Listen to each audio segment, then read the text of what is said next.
သွားပြောကြပါဦးဆိုတော့သွားပြောတော့ဘိသိက်ဆရာကစိတ်ဆိုးတာလားဘာလားမသိပေါ့အဲ့ဒါလည်းဘာလို့လဲလို့မေးလို့ရှိရင်ပြန်ကန်တီးလေးကျွန်တော်တို့ဘိသိက်သိမ့်ပါမယ်ပေါ့ဘိသိက်ဆရာကဘိသိက်သိမ့်ကနေသူ့ကိုယ်သူခါတိုင်းလို့သိမ့်သွားပြီးပါရောလားစဉ်းသက်ချင်းရေဘိသိက်ဆရာကမသိမ့်ဘူးရာအဲ့ဒါဘာထပြီးတော့ဆဲလဲဆိုတော့ကျွန်တော်သိမ့်တယ်လို့ပြန်တော့မယ်ခင်ဗျာဒီလိုလေးပြလက်ကလည်းပဲဝန်းနှစ်ကွန်းသုံးကွန်းပါတယ်အတူလေးလားစစ်သေးလားမသိဘူးကျွန်တော်မောင်သိမ့်တယ်လို့ပြန်တော့မယ်ခင်ဗျာညနေဆောင်ရင်ဖြစ်ကြောင်းတော်ကရက်တောင်လေးထမ်းပြီးတောင်းနန်းလေးလာတော့မမုံစင်တဲ့ကြီးကျွန်တော်မောင်သိမ့်တယ်လို့ပြန်တော့မယ်ခင်ဗျာညနေဆောင်ရင်ဖြစ်ကြောင်းတော်ကရက်တောင်လေးထမ်းပြီးတောင်းနန်းလေးလာတော့မမုံကျွန်တော်မောင်သိမ့်တယ်လို့ပြန်မအောင်မယ်ပြန်အောင်မယ်ခင်ဗျာဒါကလည်းကြွားသွားတယ်တို့ကိုလည်းပဲညနေဆောင်ရင်ဖြင့်ကြောင်းတော်ကရက်တောင်လေးထမ်းပြီးရက်တောင်လေးထမ်းတာဘယ်လိုဒီပဲရှိရညနေဆောင်ရင်ဖြင့်ကြောင်းတော်ကရက်တောင်လေးထမ်းပြီးတောင်းတန်လေးလာတော့မှမို့တို့ဘုန်းကြီးတွေကဗာရနေတဲ့တောင်းတန်နေတဲ့ကျွန်တော်မောင်သိမ့်တယ်လို့ပြန်တော့မယ်ခင်ဗျာတို့ဗိသိက်ဆရာတွေဆိုင်းဆရာတွေကဗာရနေတဲ့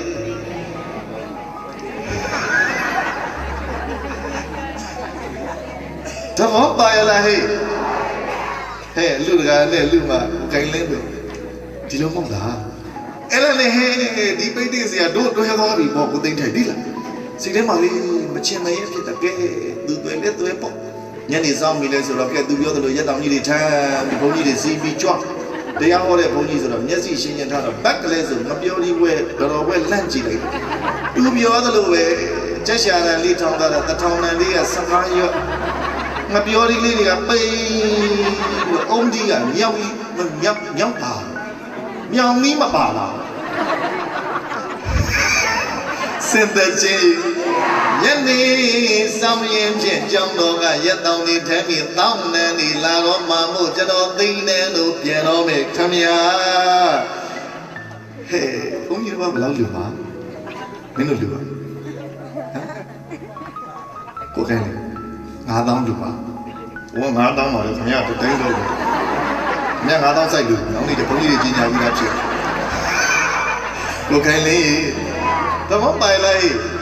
အဲ့ဒါမှလို့လေဗိသိက်ဆရာတွေအသိမှဘုန်းကြီးတွေဦးစင်းနဲ့ကြည့်ပြီးအော်ပြုံးပြုံးကြီးပေါ့ဒီဗိသိက်ဆရာတို့သူပြောသလိုလေဟုတ်တယ်ပေါ့သူပြောသလိုလေဟုတ်တယ်တို့1015ရွက်ဆိုတော့1000ခွဲမဟုတ်လားကပတော်ပွဲလေးနဲ့ဆန်လေးကတပြေးနဲ့အုံဒီလေးကအုံဒီကြောင်လေးနဲ့ရပေါ့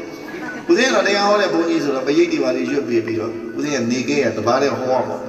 အဲ့ဒါနီးနာဘုန်းကြီးတွေကြွမဲ့ဘုန်းကြီးတွေကြွရင်းနေတဲ့ဘုန်းကြီးကအနာနာကတာဦးရွှေမြန်ရေးတဲ့တို့ပြင်တော့မယ်နော်မမဗျာဒီပွဲတော့ရှုံးနေ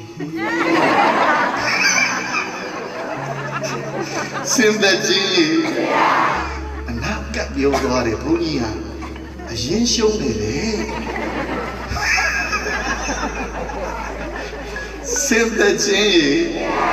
ဘုန်းကြီးကအရင်ရှုံးမပါဆိုင်ရဒါပြန်သွေးတာပေါ့တခါကြီးမှန်လိုက်ဩဒါပဲမယ်လို့လည်းပဲတခါကြီးဟိုလုံးနဲ့ကူးခဲ့ကြတော့လူသေးတလားတခါကြီးတို့ငယ်ငယ်တော့ကတော့လေခစ်လဲခစ်ကိုဘာမှထဲ့မမောင်းရဘူးရေထဲ့မောင်းရတာဟုတ်ကူးခဲ့ကြတော့ဒီလိုရသေးလားဘုန်းကြီးနဲ့ဗာလေးနဲ့ဖြစ်ပေါ့ကားလေးနဲ့ဖြစ်ရတော့ဒါကြောင့်သူရှုံးတာနေမှာပေါ့လို့ပြန်တွေးပါတယ်မှန်လိုက်အခုလေကိုခိုင်လင်းအခုဘိသိက်တွေရောဆိုင်တွေရောမင်းသမီးတွေရောဆိုတော့ဟောတာဝန်တင်းနဲ့ရေကျန်းနဲ့ဟောဝတ်ရီအောင်လို့တွေရောပါအလှကတော့ခန်းခန်းနာနာကြီးပဲမှန်လိုက်ဒါပေမဲ့လို့အခုဘာလို့လဲလို့ပြောလို့ချင်းရှင်းတန်သူရိန်တို့လင်းပြည့်ရှင်တို့ကောင်းတုတလင်းတို့ကိုတော်ကောင်းကြီးရဲ့အဲ့ဒီစပင်းတွေကနေပြီးတော့ပေရလှီးပြီးတော့တော်ကောင်းကြီးရဲ့ဘာလို့လဲကရုံးလေးနဲ့အဝါရီသင်္ကန်းဆင်မြန်းပေးမှာပါတော်ကောင်းကြီးအဲ့ဒီဘိသိက်ဆရာတွေဆိုင်းဆရာတွေမင်းသမီးတွေမန္တစင်တွေမီးတွေစလိုက်တွေရောင်စုံတွေကဟုတ်သလားဘဒူတွေတော့တန်ကားတွေပြန်ပြောတို့တော့အဲ့ဒီမောင်ရှင်လောင်းတွေကိုသာသနာ့ဘောင်တုံးပြီးမှငါဘဒူတွေတော့အဓိကတော့ကိုတိတ်ထက်ကြီးမှန်လားဘာဒီအဓိကတော့ အလူတလူမှာတော်ကောင်းကြီးတန်ခါတိတိကပဲဒါမမင်းနဲ့မှန်လားဒါကြောင့်တော်ကောင်းကြီးမောင်တို့ကင်မဲတို့ကင်မှာတော်ကောင်းကြီးအဲ့ဒီပကာသနာတွေများလာပြီးလို့ရှိရင်ဟဲ့ပြပြပြပြောစမ်းအလူပြီးတော့ပြီဆိုလို့ရှိရင်တို့ရဲ့ရွာတွေကမေးမယ်မဟုတ်လားနေမှလေဟဲ့မပြေညီတို့အလူဘလောက်ရေစက်ချလိုက်ရတာတော့မေးမှလားမမေးမှလားပြောစမ်းမေးမှလားမမေးမှလားခိုင်လေးမေးမယ်နော်မေးမှမေးရင်မင်းတို့ကဂုံယူဝင်ကြောစာနဲ့ဖြေမယ်မဟုတ်လားမလီသိန်းတစ်ထောင်ချိုးလိုက်တော့ရေစက်ချလိုက်ရတယ်ပြောမှလားမပြောမှလားဆိုင်နေဝိုင်းနေမိသိနေမနဲ့ကောင်းစားတွေနဲ့ဟဲ့ရိုက်ကူးရေးတွေဟာများစားတွေနဲ့ဆိုတာကောင်းကြီးသိန်းတစ်ထောင်ကျော်လောက်တော့ရေစက်ချလိုက်ရတယ်လို့ပြောမှလားမပြောမှလားဘုဘုန်းကြီးဘယ်နှပါးပဲတာ30ကကြီး9000နဲ့ပတ်ချင်15သိန်းလေမှန်လားဟဲ့သဘောပိုင်လားကျွေးတာမွေးတာဘုန်းကြီးစွန့်ကတ်တာအလွန်ဆုံးထားစမ်းသိန်း300လူရန်တန်းတာရေစက်ချက်တန်ခါနဲ့ပတ်သက်တဲ့မောင်ရှင်တော်ဟောကိုသားလေးကိုတော်ကြီးရဲ့ဝါရီသင်္ကန်းဆင်မြတ်ပေးမယ်ပရိက္ခရာ10ပါးအပြည့်အစုံအကောင်းဆုံးတွေဝဲမယ်အလုံးသိန်း300မှန်လားဟဲ့တာဝန်တင်ကိုငှားတဲ့ဆိုင်ကဘယ်လောက်ပေးရလဲ50အဲ့ဒီ50ကိုရေစက်ချတဲ့အထက်မထင်းနေလေဟုတ်လားမင်းသမီးကိုပေးရတဲ့ပတ်စံဗိသိက်စရာကိုပေးရတဲ့ပတ်စံရေစက်ချတဲ့တစ်ထောင်နဲ့မရောနဲ့လေသဘောပါရလားစင်တကြီးနားလည်လားအဲ့ဒါကိုစိတ်ကချီနဲ့လို့ပြက်လို့တော့ဘာကြီးမလူရအောင်မုံတော့ဒုညီမမင်းတို့ကြိုက်တယ်လို့လူကြိုက်တယ်လို့ဟာဒါပေမဲ့တန်ခါနဲ့ပတ်သက်တဲ့တော်ဘာကြီးအဓိကကိုနောက်တန်းမှထားလို့ရပါမလားမင်းတို့သားလေးကိုတော်ကောင်းကြီးမောင်တို့ရဲ့သားမယ်တို့ရဲ့သားလေးကိုသာသနာ့ဘုံတွတ်သွင်းပေးမှာကဒီတန်ခါတော်ရှင်သူမြတ်တွေရွာဦးเจ้าကဆရာဘုရားဆိုတာမသိကြဘူးလားနားလေလားဟေးအဓိကနော်အဲ့တော့ကျွန်တော်ဗမာပြည်ကတော်ကောင်းကြီးအဓိကနဲ့တာမင်ညာကမခွဲတော့တာမင်ညာတွေကတော်ကောင်းကြီးဘာလို့လဲတန်ခါတော်တွေဖြစ်နေပြီအဓိကတွေကအဲ့ဒီပကာသနာတွေဖြစ်နေတာမလုံးရဘူးလို့ကျုံမဟုတ်ဘူးနော်မှန်လားဟေးသဘောပါရလားလေးကွဲအောင်ကိုသားကိုဝယ်ပေးတဲ့သင်္ကန်းကျတော့ဒိုးချင်းပေါက်တယ်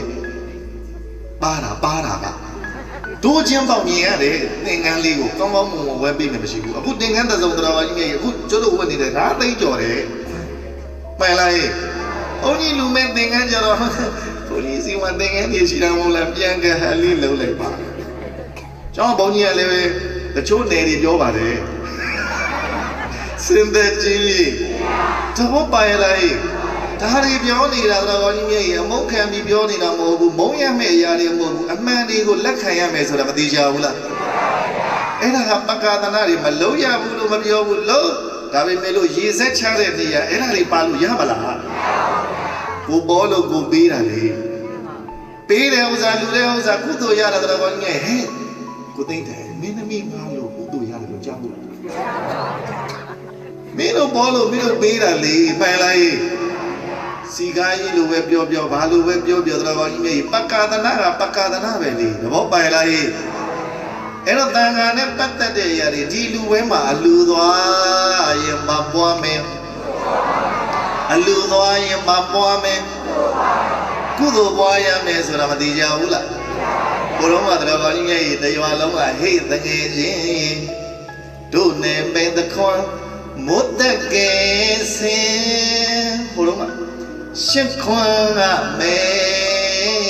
မိုးရွာမလုံးလုံးနဲ့ညူဒီငါတယောက်ထဲလေဖြစ်တယ်ဘယ်ဟာမှမလို့ဘူးဟဲ့မှန်လားညီညွတ်ရေးနဲ့အသက်ရှိခင်ခင်မင်းမင်းလက်ရည်သဖြင့်တီးရှေ့ရတော့ပိုးချစ်ကြတယ်ရှေ့တော့မိုးတယံခါဝဲဟိုတော့ရှေ့တော့ချစ်ကြတာတော်ကောင်းကြီးအလွန်မတန်မှချစ်ကြတာတရွာလုံးတော်ကောင်းကြီးဝိုင်းပြီးတော်ကောင်းကြီးကူလိုက်ကြဝေယဝဇ္ဇလုံးတဲ့ပုဂ္ဂိုလ်တွေရောကိုမရင်မျိုးသားတွေရောမျိုးသမီးတွေရောတော်ကောင်းကြီးမြေဘာလို့လဲလို့မလို့ချင်တရွာလုံးဝိုင်းပြီးတော့ကုသိုလ်တွေပြုပြီးအလူဝဲကြီးကိုဆင်နွှဲနေကြတယ်ဆိုတာမသိကြဘူးလားအခုတော့အလူသွားရမပွားရမယ်ခုတော့အလူမဟုတ်ဘူးမင်္ဂလာပါလို့နှုတ်ခွန်းဆက်တာလိုက်ပါတယ် ဦးဇင်းရွှေမြိုင်ဆရာတော်ရဲ့တရားတွေကမှဆရာတော်ရဲ့ပြီးကျင်တဲ့ message လေးကိုပြောပြပေးပါမယ်အဓိကဘာလဲဆိုတော့ဦးဇင်းတို့မြန်မာပြည်တောင်ဟန်းမှာရှင်ပြုအလှူတွေပြုလုပ်ကြပါတယ်အဲ့ဒီလိုရှင်ပြုအလှူတွေလုပ်တဲ့အခါမှာအဓိကနဲ့တာမင်ညမကွဲပါဘူးဘယ်လိုလဲဆိုတော့အဓိကဒီဘာလဲဆိုတော့မိမိတို့ရဲ့ယင်နဲ့သီးခြားသားယတနာသူတို့ဘာယမဖြစ်တဲ့သားယတနာလေးတွေကိုရှစ်ဖြာပြိခရာနဲ့မြတ်စွာဘုရားရဲ့သာသနာကိုသွတ်သွင်းတာကဗราဏပဲဖြစ်ပါတယ်ဒါပေမဲ့ယနေ့ခေတ်မှာတော့ဗราဏကြတဲ့အရာကိုနောက်မှထားပြီးတော့အဗราဏဖြစ်တဲ့အရာကရှေ့တန်းနေရောက်နေတတ်ပါတယ်ဒါကြောင့်မို့မိမိတို့ရှင်ပြုတွေပြုလုပ်တဲ့အခါမှာဗราဏနဲ့အဗราဏကွဲဖို့အဓိကပြောခြင်းပါတယ်ဒါကြောင့်မို့မိမိတို့ရှင်ပြုရဟန်းခံတွေလုပ်တဲ့အခါမှာဗราဏကိုဗราဏနေရာမှာထားပြီးတော့ဗราဏမဟုတ်တဲ့အရာကိုနောက်မှထားပါဗราဏဆိုတာအရေးကြီးတာကိုပြောတာပါအရေးကြီးတာဒီရှေ့ကပဲထားပါအရေးကြီးတာကဘာလဲမိမိရဲ့ယင်သင်းသီးခြားသားယန္တနာလေးတွေရှစ်ဖြာပြိက္ခာဆုံးလင်းစွာနဲ့မြတ်စွာဘုရားရဲ့သာသနာကိုရောက်ဖို့ဒီဗราဏပဲဖြစ်ပါတယ်ဒါကြောင့်မို့မိမိတို့ရှင်ပြုရဟန်းခံပြုလုပ်မယ်ပြုလုပ်တော့မယ်ပြုလုပ်ပြီးဆိုရင်ဗราဏနဲ့အဗราဏအရေးကြီးတာနဲ့အရေးမကြီးတာခွဲပြအောင်ခွဲခြားတတ်ပါစေလို့ပဲပြောလိုက်ပါတယ်မိသားစုအလုံးကျမ်းမာချမ်းသာဘေးပြာဝေဒုက္ခငြိမ်းကကြံတိုင်းအောင်စောင့်တိုင်းမြောက်ကြပါစေဗျာ